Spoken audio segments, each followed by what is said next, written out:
Gold for oil. Yes. It's a very good initiative. It is government's biggest plot for improving our oil, what do you call it, deposits or oil into the country in the coming year. In fact, in January, we are told that we have our first successful transaction happening in January. What do you think about gold for oil in principle? Okay, so first of all, I've read different documents about the gold for oil. Yeah. And I've spoken on certain platforms, and I've told you that the gold for oil is a good initiative. But the question is, are we ready? You see, we don't have to... Yeah, we are ready. We are going into it next year. Yeah, I understand. In January is when we are getting our first batch. So this is it. It's a very good initiative, but I was of the view that we should dialogue more, get more stakeholder, broaden the stakeholder consultations, so that when we get in, it becomes a national policy, not a party policy. Well, okay. What is a national policy? The contract is between the government of Ghana and whoever we are buying from.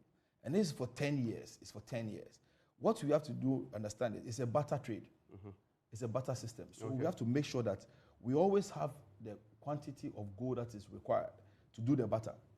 Mm-hmm. Because don't forget, when we fall short, there are conditions. The last document I read about it, it said that for the first oil, which we said is coming in January, yeah, what he said is coming in January, it's supposed to be prepaid.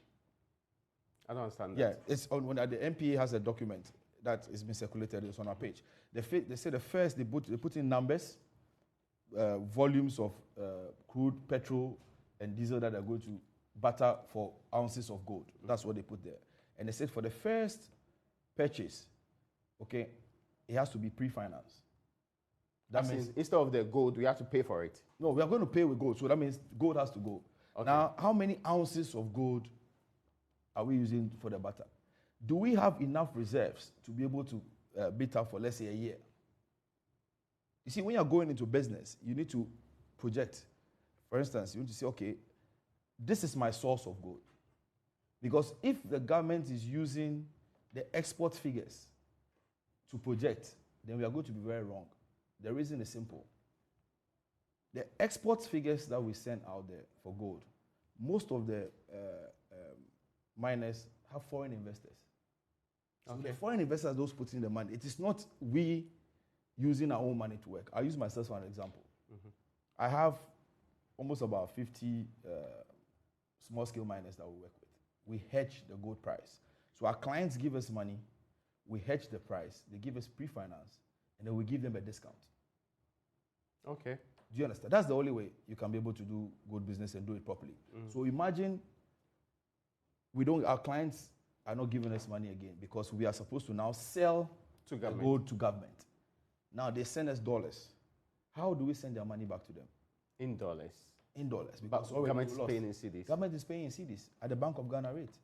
So they will not want to do that kind of investment. So with time, when this thing kickstarts, they will hold their investments. They will look elsewhere. Now, those who are already in the system, if we don't take care, they will tend to smuggle. The next moment, you'll be hearing that Togo has become world number 3. What mines do they have in Togo?